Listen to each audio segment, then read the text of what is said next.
Salut tout le monde! Donc je vous retrouve à l'intérieur de Charlie pour vous faire une vidéo un peu particulière. On a eu pas mal de demandes sur l'aménagement du véhicule, en fait, comment ça se passait au niveau administratif. Là, c'est moi qui suis à même à vous répondre parce que Mehdi ne s'occupe pas du tout de la partie administrative, donc j'en profite pour vous faire une petite vidéo et vous expliquer un peu tout ce gros barda administratif. La van life, le projet de création de camions, c'est beaucoup en train de se développer et en fait, beaucoup regardent les youtubeurs et se disent chouette, c'est facile, je vais le faire, moi aussi, je vais y arriver, je crains rien, c'est facile. Non, il ne faut pas le voir comme ça. Il y a des moments de doute et de faiblesse où c'est que chacun n'est pas à même de le faire. Après, je dis pas que ça se fait pas, on l'a fait, si nous on y est arrivé, pourquoi pas d'autres, hein. Mais il ne faut pas se dire que c'est aussi simple que ce que l'on croit. Donc, construire un camion aménagé, fiction ou réalité?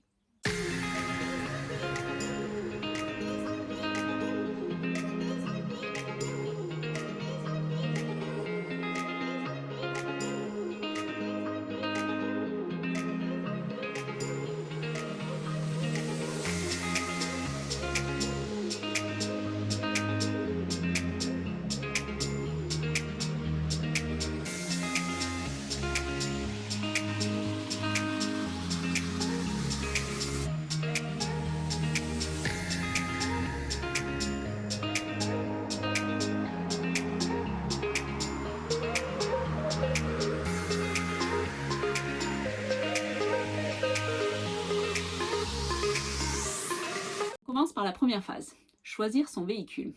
Donc il faut choisir un véhicule qui est adapté en fait au voyage que l'on va faire, qui est adapté aussi à la famille, c'est-à-dire que si vous êtes 6, il faut un véhicule avec 6 places, vous n'allez pas prendre que 4 places si vous êtes 6 quoi. Il faut aussi un véhicule en fonction de votre budget. Si vous avez un gros budget, vous privilégierez plus facilement un véhicule neuf qu'un véhicule ancien. Et il faut également penser aux compétences, parce qu'il faut des compétences pour l'aménager et également pour l'administratif. Donc tout ça, c'est les compétences qu'il faut penser pour construire le projet. En fait. Pour nous, pourquoi on a choisi le Savia MTP3? Premièrement, parce qu'on voulait un véhicule 3,5 tonnes. Pourquoi un véhicule 3,5 tonnes? Parce que déjà, on n'a pas le poids lourd tous les deux. C'était un gros budget de passer 2 permis poids lourds, et pour moi, hors de question de partir à l'étranger sans avoir tous les deux le permis poids lourd. On ne sait pas ce qui peut arriver. Et c'est important pour moi que chacun des deux puisse conduire au cas où il y a un souci et qu'il y en a un qui est malade ou qu'il se soit cassé une jambe. Enfin bon, tout peut arriver. Et c'était important, donc hors de question, on restait sur un véhicule de 3,5 tonnes. Après, on voulait un véhicule sans électronique. Pourquoi un véhicule sans électronique?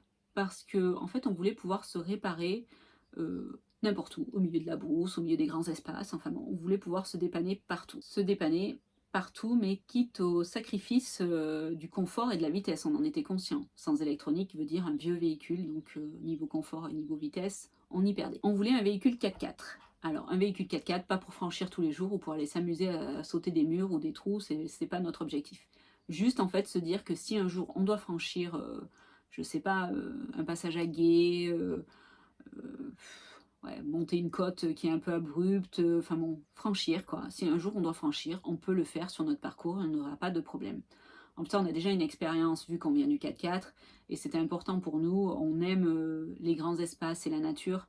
Et c'était hors de question d'avoir un camping-car classique pour dormir sur des parkings. Niveau du budget, donc on n'a pas un gros budget comme vous avez pu le voir. Mehdi serait là, il vous dirait. Moi, je pars du principe que j'ai pas d'argent. Donc voilà, on a fait avec ce qu'on avait et on s'en est sorti. Donc du coup pour le véhicule, le choix du Saviam, il était fait. En fait, on s'est renseigné sur plusieurs forums et c'était le véhicule qui nous correspondait plus ou moins à notre recherche. Après, concernant la cellule, honnêtement, ça a été un coup de bol. C'est en cherchant sur des forums, en fait, on a trouvé cette annonce et on est parti dessus. Même s'il y avait du travail, on avait les compétences pour le faire. Donc, du coup, on l'a prise et au final, niveau budget, elle nous a coûté rien du tout. Donc, au niveau des compétences, comme je vous disais tout à l'heure, dans les points importants pour le choix du véhicule, nous, on a la chance d'être complémentaires avec Mehdi. Donc, Mehdi a plus des compétences au niveau mécanique et au niveau de l'aménagement. Et moi, j'ai également des compétences au niveau de l'aménagement pour tout ce qui est les petits détails, penser, réfléchir.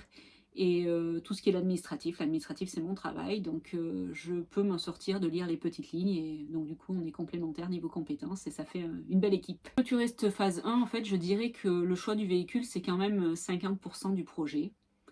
Oui, il faut bien choisir un véhicule qui nous ressemble. Oui, il faut que le véhicule soit compatible avec le voyage qu'on va faire. Oui, ouais.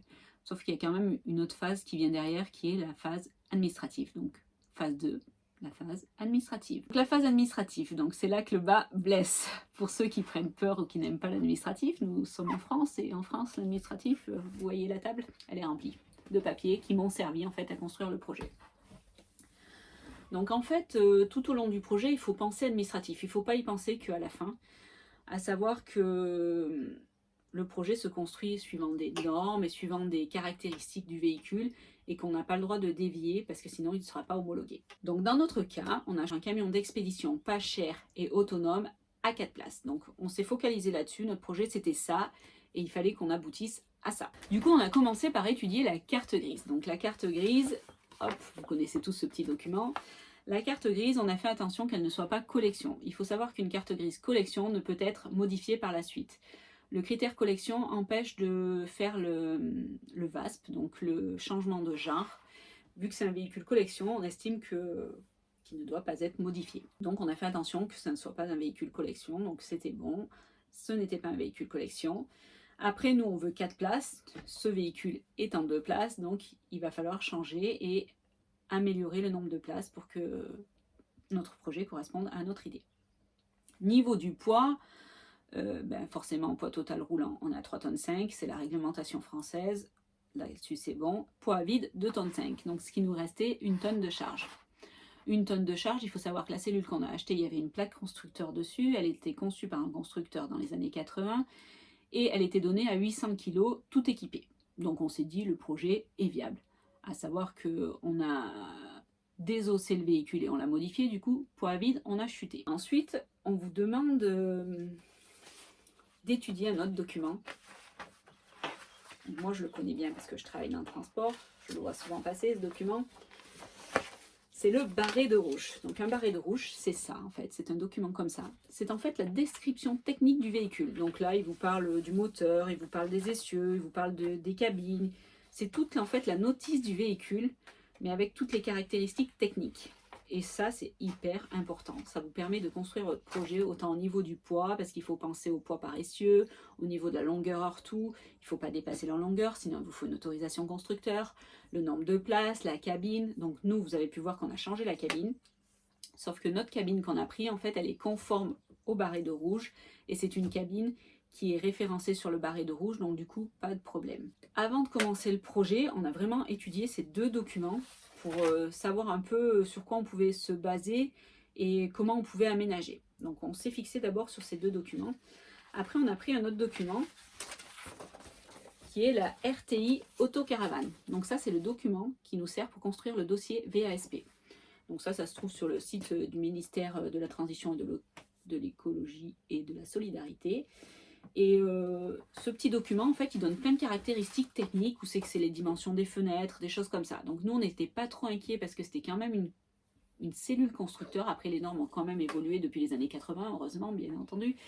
Mais on ne s'est pas trop inquiété là-dessus. Et en plus de ce document-là, on a également dû étudier la norme AFNOR. Donc la norme AFNOR, c'est un bouquin qui est épais comme ça, donc ça s'achète sur Internet.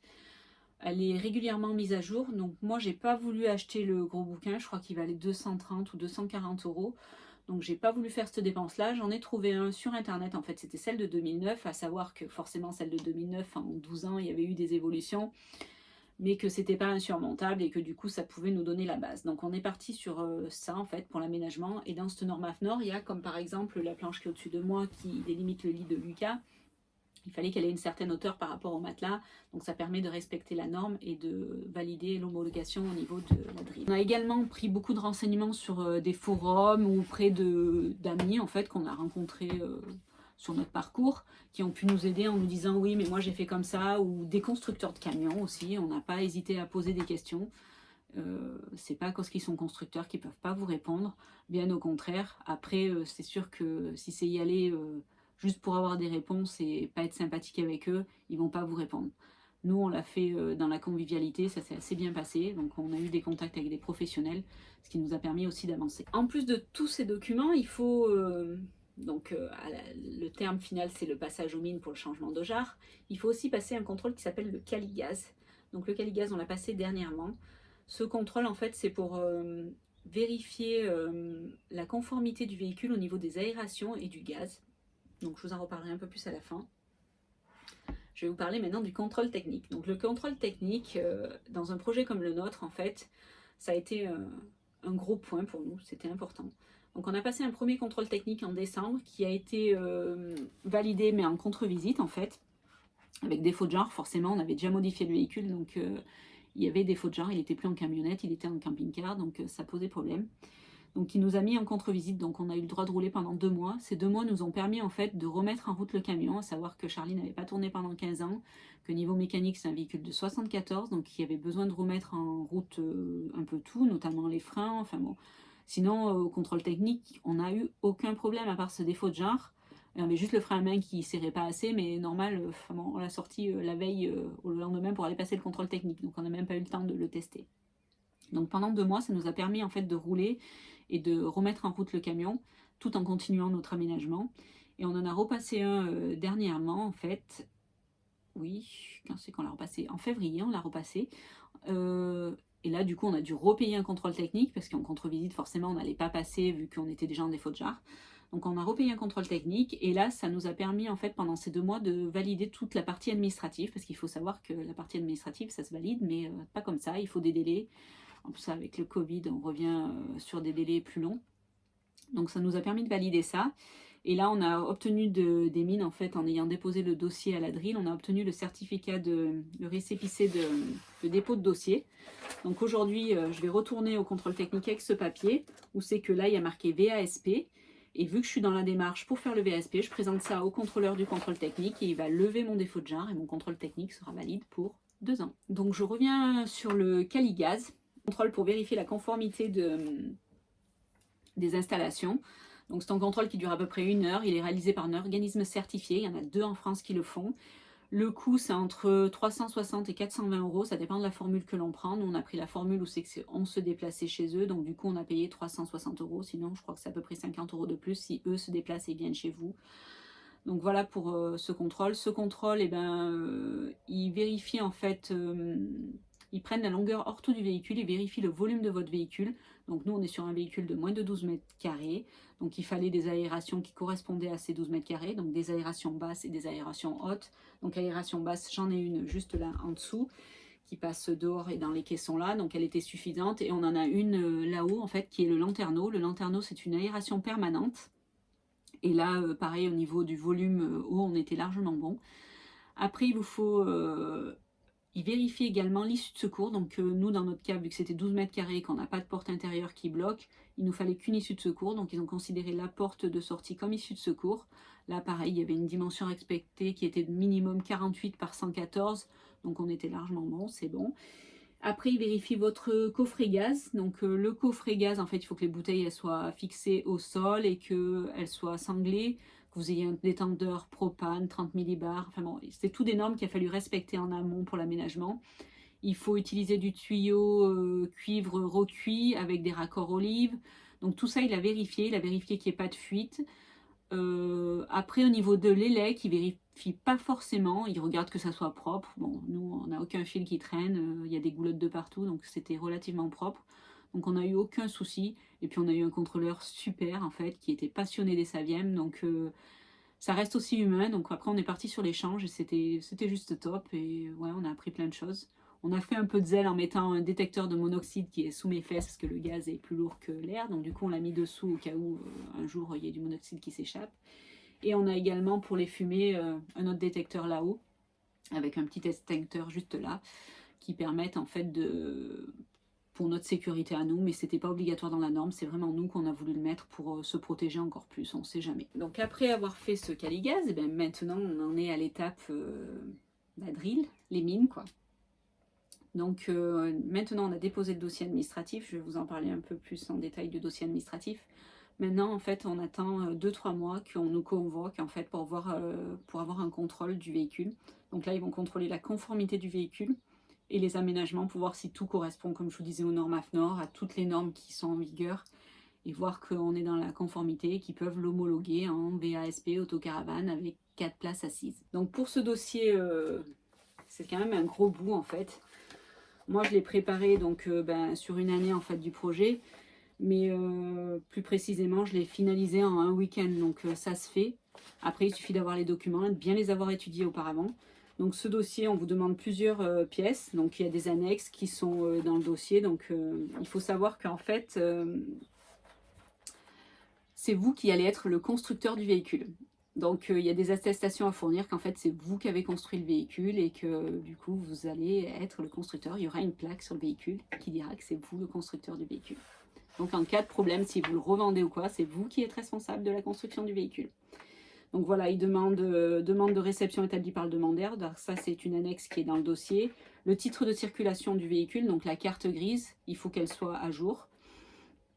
Le spécimen de la notice descriptive, donc c'est le barré de rouge dont je vous ai parlé. Donc c'est très important de l'avoir. Ça, on le réclame aux constructeurs de camions. Nous, notamment, on l'a réclamé à Renault Véhicules Industriels, qui les avait dans leurs archives. C'est une chance parce que tout le monde ne les a pas.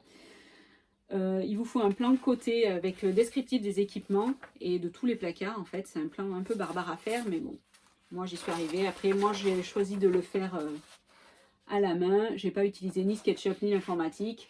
Donc sur ce plan-là, en fait, il faut se baser, faut faire des mesures, mais c'est tout expliqué dans la RTI. Il faut bien suivre les petites lignes. C'est de l'administratif, malheureusement. Il faut suivre les petites lignes et ça passe. Il vous faut un calcul de répartition des charges. Donc c'est pareil, c'est un tableau un peu barbare. Moi j'ai créé un fichier Excel en fait. Vous pouvez voir le tableau, comment il est sorti. Là il y a chacun des coffres de la cellule. Et il y a le poids en face qu'on peut mettre dans chaque coffre.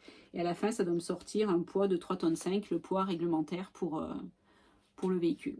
Et le poids par essieu en fait par rapport au pesé qu'on a fait. Donc il vous faut aussi des bulletins de pesée, je vais vous faire voir. Des bulletins de pesée. Il vous faut un bulletin de pesée pour le véhicule en global et essieu par essieu. Et après tout ça, c'est à reporter dans le tableau des charges. C'est vraiment un calcul à faire, mais c'est tout écrit. Il y a aussi les places assises à prendre en compte, avec le poids des passagers, le poids de l'eau, le poids du gaz. Enfin bon, tout ça, c'est à prendre en charge. Quand on va faire la pesée, on y va avec les cuves pleines, les bouteilles de gaz. Enfin bon, il faut le réservoir plein. Il y a plein de règles à respecter. Donc il suffit de respecter, il n'y a pas de raison que ça passe pas. Après, donc il faut encore une attestation de transformation du véhicule. Donc là, c'est une attestation qui est dans le dossier aussi, où c'est que vous remplissiez, vous expliquez ce que vous avez modifié sur le véhicule. Si vous avez dépassé les limites ou les poids, ou si vous avez modifié techniquement le véhicule, comme la découpe d'une cabine par exemple, là il faut avoir une autorisation constructeur. Donc nous, aujourd'hui, on a un passage cabine, qui est derrière moi d'ailleurs, mais on n'a pas fait de découpe de cabine. En fait, on a juste enlevé la vitre arrière qui correspondait aux mesures réglementaires, même elle est plus grande que les mesures réglementaires, donc du coup ça passe. Parce qu'en même temps, aller demander une autorisation constructeur sur un véhicule de 1974, je pense que ça peut poser quelques problèmes. Il vous faut les bulletins de pesée, donc comme je vous l'ai dit. Après, il vous demande si votre véhicule il a un chauffage additionnel. Donc nous, tout ce qui est chauffage ou chauffe-eau, on a évité de les mettre. Donc chauffage d'abord parce qu'il vous faut un chauffage neuf en fait. Et nous, on n'avait pas envie de mettre un chauffage neuf. Et chauffe-eau, c'est pareil, au niveau de la norme Caligaz, il est contrôlé en fait, le chauffe-eau. Et il vous faut un certain type de chauffe-eau.